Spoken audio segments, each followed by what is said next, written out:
गीता अध्ययन के सेशन में आप सभी का हार्दिक स्वागत। जहां हम राणा सर से अपने सातों चक्रों के जो हमारे शरीर के एनर्जी सेंटर्स कहे जाते हैं, हमने पिछले कई हफ्तों में उन्हें जानने का प्रयास किया। नीचे से ऊपर की ओर चलें तो मूलाधार, स्वाधिष्ठान, मणिपुर, अनाहत, विशुद्धि चक्र और आज्ञा चक्र। आज हम आज्ञा चक्र के बारे में ही कुछ और जानेंगे सर से। सर को प्रणाम और निवेदन कि आज की मेडिटेशन सेशन की शुरुआत करें। यदि इन चक्रों को लेकर किसी के मन में भी कुछ प्रश्न हो तो जरूर अपनी बात पूछ सकते हैं।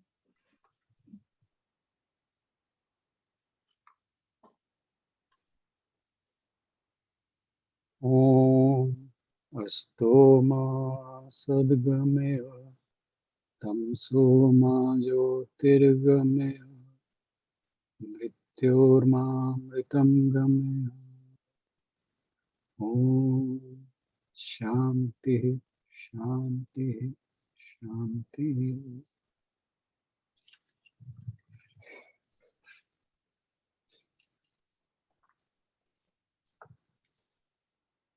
हम सातों चक्रों में आज्ञा चक्र पर डिस्कशन कर रहे थे। उसी डिस्कशन को हम आगे बढ़ाते हुए आज्ञा चक्र के बारे में कुछ और भी जानेंगे। आज्ञा चक्र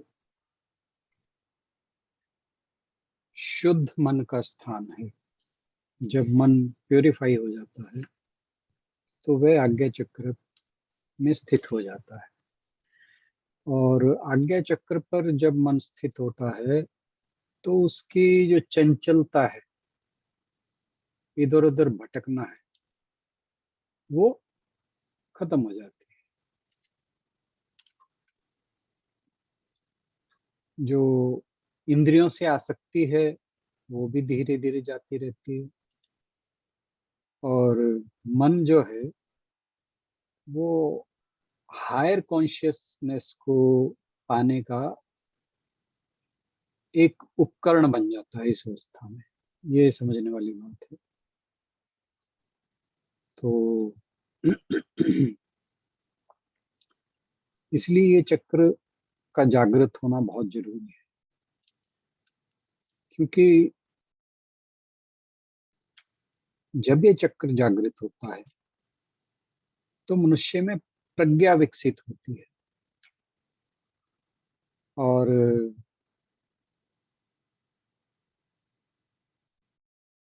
जो कुछ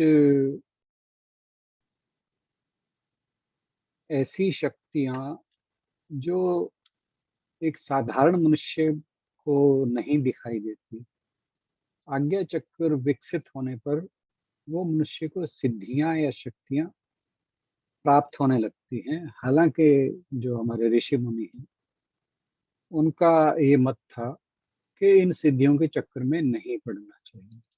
इंट्यूशन जो है वो बहुत ज्यादा बढ़ जाता है, विकसित हो जाता है, और बहुत से मनुष्य जो भावी घटनाएं हैं उनको भी विजुलाइज कर सकते हैं।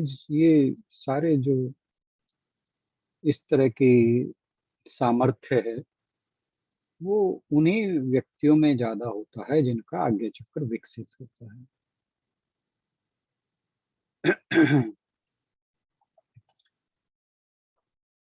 और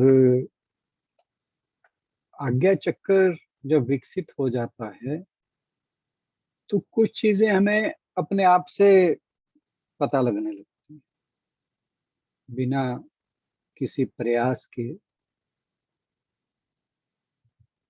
तो इन्हें साइकिक पावर्स भी कहते हैं।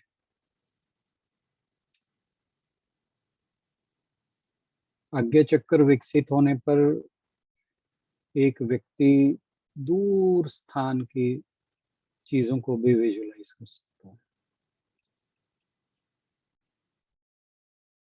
तो और एक जो मैंने और चीज पढ़ी कि बिना कुछ कहे, टू से समथिंग इन साइलेंस, ऐसा रमण महर्षि के बारे में बहुत मशहूर था। अगर आप ने उनके बारे में कुछ पढ़ा सुना हो तो रमण महर्षि के बारे में कहा जाता है कि जो लोग उनके पास कुछ प्रश्न लेकर जाते थे तो मोस्ट ऑफ द टाइम वो प्रश्नों के उत्तर नहीं दिया करते थे। कभी कभार दे भी देते थे जब उनका मूड कह ले, मूड होता था, परंतु अधिकतर वे मौन ही रहते। And somehow the questioner would go back having satisfied with the answer. उन्होंने कुछ नहीं बताया, पर जो प्रश्न करता था घर जाते हुए उसके मन में एक संतुष्टि का भाव होता था, हाँ मुझे अपने प्रश्न का उत्तर मिल गया। ये ऐसा संभव इसीलिए था कि उनका आज्ञा चक्र बहुत विकसित था। एक चीज और सुनी होगी आपने कि कहा जाता है कि जो सिद्ध संत होते हैं, पहुंचे हुए संत होते हैं, उनके दर्शन मात्र से ही आपको ज्ञान लाभ हो जाता है। दर्शन मात्र, उन्होंने कुछ बताया नहीं होता, सिर्फ दर्शन मात्र से। ये केवल आज्ञा चक्र द्वारा ही संभव हो पाता है, क्योंकि जो सिद्ध पुरुष हैं, सिद्ध योगी हैं, उनका आज्ञा चक्र निसंदेह बहुत विकसित होता है, जागृत होता है। तो उनके सानिध्य में जो भी व्यक्ति जाता है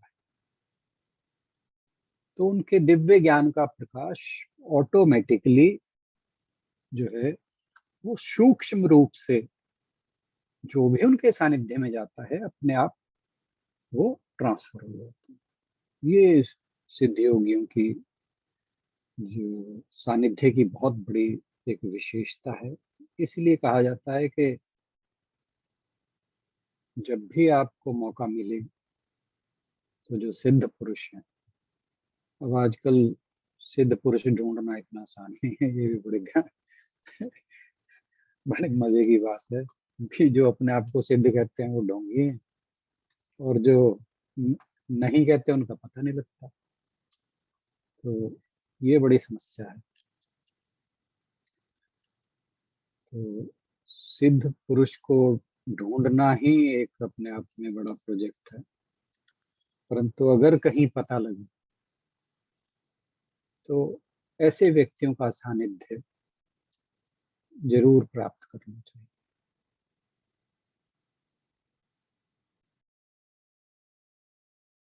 आज्ञा चक्र के विकसित होने से संकल्प शक्ति बहुत ज्यादा मजबूत हो जाती है। आप जिस चीज का भी संकल्प करते हो उसके पूरा होने के बहुत ज्यादा चांसेस हो जाते हैं। तो ऐसा व्यक्ति जो भी सोचता है, जो भी संकल्प करता है, तो उसकी विल पावर इतनी स्ट्रांग होती है कि वो जो भी सोचता है वो फलीभूत जरूर होता है। एक चीज और के इस चक्र के, ये जो चक्र है ये प्राणवायु का नियंत्रक भी है, प्राणवायु को कंट्रोल भी करता है। और ये जो प्राणवायु है कहाँ भेजी जानी, ये भी इस चक्र के द्वारा निर्धारित किया जा सकता है। ये विशेषतः उस स्थिति में बहुत ज्यादा इंपॉर्टेंट हो जाता है जैसे कोई व्यक्ति रोगी है, मतलब हीलिंग पावर्स के लिए बहुत इंपॉर्टेंट है। तो अब जो आपने पढ़ा सुना होगा कि हमारे जो ऋषि मुनि थे वो हजारों वर्षों तक जो है जीते थे, बिना किसी रोग के, बिना किसी भय के, बिना किसी परेशानी के।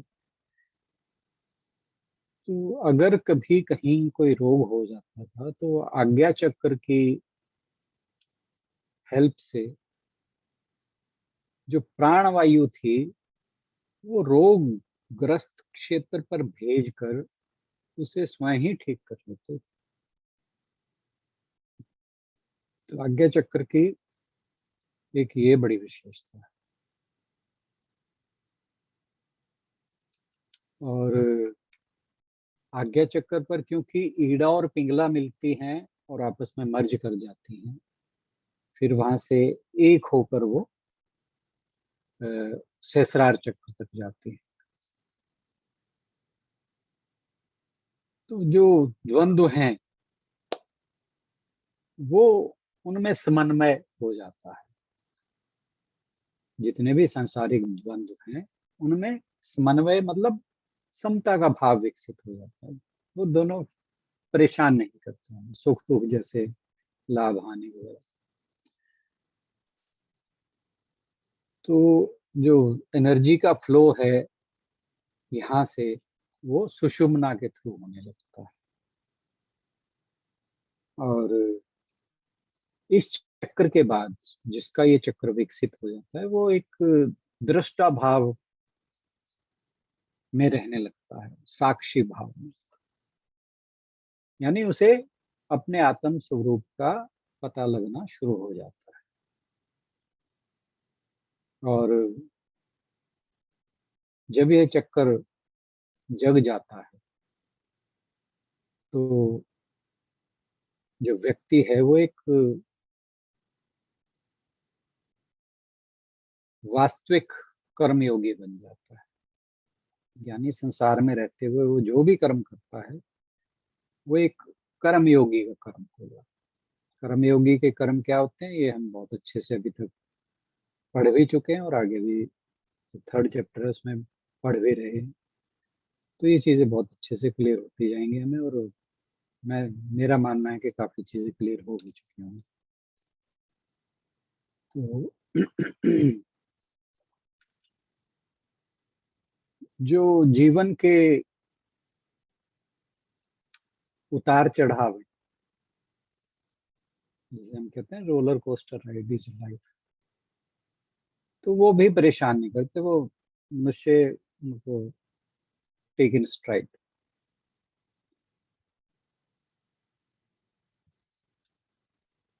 तो हालांकि जीवन मनुष्य का वैसे ही जैसे पहले चल रहा था वैसे ही चलता रहता है, परंतु उसके जीवन जीने का जो अंदाज है वो बिल्कुल चेंज हो जाता है। तो इसलिए हमें आज्ञा चक्र पर बहुत ध्यान देने की जरूरत है। हमें पूरा प्रयास करना चाहिए कि ये किसी तरह एक्टिवेट हो जाए। और जैसे हमने बात की थी ईड़ा और पिंगला की, पहले की थी, अभी रिसेंटली तो नहीं की। जो पिंगला है वो हमारी जो फिजिकल एस्पेक्ट है हमारे अस्तित्व का उससे संबंध रखती है। और ईड़ा जो है वो हमारे मानसिक मेंटल एस्पेक्ट से। और जैसे हम जानते हैं कि ये दिन में बार बार हमारे स्वर जो हैं, श्वास जो है वो ईड़ा और पिंगला के थ्रू बदलता रहता है। और जो व्यक्ति ध्यान में रहते हैं, ध्यान के अभ्यास करते हैं, मेडिटेशन करते हैं, उनमें ये धीरे धीरे दोनों जो स्वर हैं ईड़ा और पिंगला, नाड़ियां हैं, ये बैलेंस होने लगती हैं। और जब बैलेंस हो जाती हैं तो फिर दिन में दोनों के थ्रू प्राणवायु समान रूप से बहने लगती है। जब दोनों नाड़ियों में समान रूप से प्राणवायु बहने लगती है तो इसका अर्थ है कि हमारी सुषुम्ना एक्टिवेट हो गई है। और जब सुषुम्ना एक्टिवेट हो जाती है तो इसका मतलब ये है कि हमारे जो चक्र हैं, कुंडलनी शक्ति चक्रों के थ्रू ऊपर की ओर चलने लगती है। और जैसे जैसे व्यक्ति ध्यान करता है वो इस चीज को महसूस करने लगता है। ये हमने ग्रुप पे भी कई बार मैंने पूछा भी है और बात भी की है। तो हमने ऑब्जर्व किया है कि जब हम ध्यान कर रहे होते हैं और ध्यान थोड़ा बेटर तरीके से लगने लगता है तो हमारे स्वर जो हैं दोनों, यानी प्राणवायु, सूर्य नाड़ी, सूर्य स्वर और चंद्र स्वर, इन दोनों से समान रूप से बहने लगती है। जो श्वास है दोनों स्वरों से आता है, दोनों नॉस्ट्रिल से आता है। तो जब ये दोनों स्वर बैलेंस हो जाते हैं तो फिर जो प्राणवायु है उसे ये मणिपुर चक्र से आज्ञा चक्र की ओर खींचने लगती है। और वहां पर ले जाकर जो भी हम बात कर रहे थे कि आज्ञा चक्र प्राणवायु को कहीं भी भेज सकता है। तो जब ईड़ा पिंगला बैलेंस हो जाती है तो हमारी जो प्राणवायु है वो मणिपुर चक्र से उठकर वो आज्ञा चक्र की ओर चलने लगती है। थोड़ी सी टेक्निकल बातें हैं पर अगर हमें समझ आती हैं तो जो चक्र साधना है उसमें काफी हेल्प मिलती है। अगर कोई विषय अभी तक ना समझ आया तो बताइए, मैं फिर रिपीट करूँ।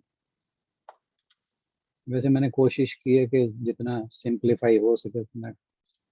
सर लास्ट वाला सेंटेंस दोबारा बोलना, जब कह रहे थे ये एक्टिवेट होने लगती है तो प्राणवायु मणिपुर चक्र से उठकर आज्ञा ये चक्र समझ के, एक्चुअली मैंने थोड़ी देर पहले कहा था कि आज्ञा चक्र जो है उसमें इतनी शक्ति है कि वो प्राणवायु को किसी भी स्थान पर भेज सकता है। वैसे तो प्राणवायु कैसे चलेगी उसका एक अपना सिस्टम है बॉडी का, लेकिन जब हम ध्यान साधना करने लगते हैं, चक्रों की एक्टिवेशन करने लगते हैं, तो क्या होता है कि हम प्राणवायु को आज्ञा चक्र पर भेज सकते हैं। और अगर हम इस चीज के अंदर सफल हो सकते हैं, हो जाते हैं कि हम अपनी प्राणवायु को, प्राणवायु का वास जो है वो मणिपुर चक्र है। ये मैं थोड़ा सा भी और आगे थोड़ी सी टेक्निकलिटीज और बताऊंगा, उससे और क्लियर हो जाएगा। तो जब ईड़ा पिंगला बैलेंस हो जाती हैं तो मणिपुर एक्सक्यूज मी, मणिपुर चक्र से प्राणवायु उठकर आज्ञा चक्र पर पहुंचने लगती है। फिर वहां से आज्ञा चक्र के थ्रू वो वायु कहीं, प्राणवायु की बात कर रहा हूं, वो किसी भी शरीर के अंग में भेजी जा सकती है। इसका मतलब क्या हुआ कि प्राणवायु, पहले तो हमें ये समझनी चाहिए क्या है प्राणवायु। हमारे शरीर की जीवनदायिनी शक्ति है।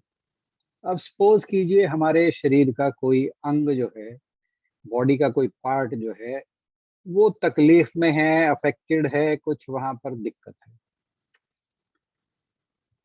तो अगर हम प्राणवायु को, जो जीवनदायिनी शक्ति है, किसी तरह उस अंग तक पहुंचा पाए, इसका मतलब ये है कि उसकी हीलिंग जल्दी। Are you getting me? तो ठीक है। अगर, ठीक है जी, तो जब हम, हमारा ये जो ईड़ा पिंगला बैलेंस हो जाते हैं तो मणिपुर चक्र से आज्ञा चक्र की तरफ प्राणवायु जाने लगती है। अब हमारे हाथ में है कि हम अपनी संकल्प शक्ति द्वारा उस प्राणवायु को, जो भी हमारा रोग ग्रस्त अंग है वहां पर भेज के उसको ठीक कर सकते हैं। मैंने अभी थोड़ी देर पहले ऋषि मुनियों की बात की थी, वो इसी पर्पज से की थी कि वो कैसे करते थे। आई होप के अब बात को समझ आई होगी। तो हम अपनी संकल्प शक्ति से भेजते हैं ये, या वो ऑटोमेटिकली जहाँ ब्लॉकेज होती है चली जाती है? वो उसके लिए आज्ञा चक्र का विकसित होना बहुत जरूरी है, एक्टिवेटेड होना बहुत जरूरी हाँ जी, वो तो है। मैं समझ गई, जब वो आज्ञा चक्र विकसित होगा तभी जा पाएगी। तभी वो हम उसको भेज पाएंगे।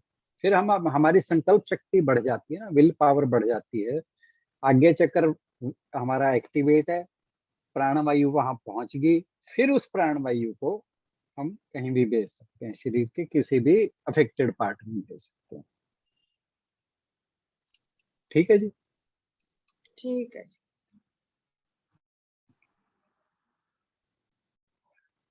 अब ये जो प्राणायाम हम करते हैं उसका पर्पज यही है कि हम जो हमारी ईड़ा और पिंगला है उनको बैलेंस करें, ताकि जो प्राणवायु का फ्लो है वो बाधित ना हो, इजीली हो जाए। तो जब हम आध्यात्मिक साधना करते हैं तो इस प्राण शक्ति को हम जगा सकते हैं। प्राण शक्ति कैसे जगेगी? ईड़ा और पिंगला को बैलेंस करके। तो इसमें प्राणायाम, ध्यान, ये सारी चीजें बहुत हेल्प करते हैं। और जैसे मैंने बताया, जब प्राणवायु को हम अपने हिसाब से अगर कहीं भेज सकें तो हम अपनी बॉडी के लिए अपने आप ही उसके डॉक्टर बन सकते हैं। ये जो चमत्कार है योगी लोग इसी प्रकार ही किया करते हैं, क्योंकि प्राणवायु ही सारी शक्ति है, ना केवल शरीर की, पूरे ब्रह्मांड की। आप ये देखिए, हमारे शरीर के अंदर जो हमारी स्टूल है वो खाने से शुरू होकर पेट में खाना पहुंचा, वहां से कैसे चलते चलते एनस के थ्रू बाहर निकल जाती है। उसे जो चलाने का सिस्टम है वो प्राणवायु ही करती है। हमारे श्वास का आना जाना ये प्राणवायु के थ्रू होता है। हमारा हार्ट जो है वो ब्लड को पंप करता है, वो प्राणवायु के द्वारा ही पॉसिबल है। ये सारी की सारी जो ऊर्जा है ये प्राणवायु की है। तो ब्रह्मांड में भी जो कुछ भी हो रहा है वो सब इसी शक्ति से ही हो रहा है। और शरीर के अंदर ये, जैसे मैंने बताया, ये प्राणवायु जो है वो मणिपुर चक्र में स्थित है। और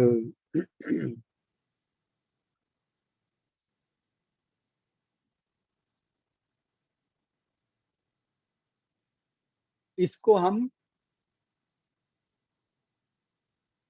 जब आज्ञा चक्र जागृत हो जाता है तो मणिपुर से हम इसको आज्ञा चक्र की तरफ ले जा सकते हैं, वहां पर ये जाना शुरू हो जाती है। और फिर इसको हम अपने विल पावर के थ्रू कहीं भी भेज सकते हैं। जो प्राण है, प्राण शक्ति है, उसका संबंध सूर्य से, और मन का संबंध चंद्रमा से है। तो जो भी फिजिकल एक्टिविटीज हैं वो तो काम करती हैं सूर्य की शक्ति से, और जो मेंटल फैकल्टीज हैं वो चंद्रमा की शक्ति, क्योंकि चंद्रमा जो है मन का स्वामी कहा जाता है। तो जो हमारा नाभि चक्र है, नाभि है या मणिपुर चक्र है, उसका संबंध सूर्य से, क्योंकि प्राणवायु यहीं स्थित है। तो परंतु क्या होता है कि इसका जो डायरेक्शन है वो नीचे की ओर। ये थोड़ी सी टेक्निकल बातें हैं, मैं बता इसलिए रहा हूं कि हमें समझ आएंगी तो कुछ हेल्प जरूर होगी। और क्योंकि हमारे लिए थोड़ी नई है तो समझने में थोड़ी टाइम लग सकता है। अगर कहीं समस्या आती है तो मैं रिपीट कर दूंगा। तो अब कहा कि जो सूर्य है उसका संबंध नाभि से है। मैं टाइम ज्यादा हो गया, मैं थोड़े टाइम के अंदर ही मैं रैप अप करता हूँ इसको, ताकि हम मेडिटेशन की प्रैक्टिस भी कर लें थोड़ी। तो इसके जो डायरेक्शन है वो डाउनवर्ड है। अब जब इसकी डायरेक्शन डाउनवर्ड होती है तो ये वहां से विषाक्त पदार्थ, जो ये विषाक्त द्रव्य हैं वो नीचे की ओर जाते हैं, जिससे मनुष्य की जो आयु है वो कम होने जाती। मतलब मनुष्य का जो मॉर्टल नेचर है वो इसी वजह से है कि वो जो सूर्य है जो नाभि के साथ संबंधित है उसकी डायरेक्शन नीचे की ओर है। और योग प्रैक्टिस के द्वारा इसको ऊपर की ओर मोड़ा जा सकता है।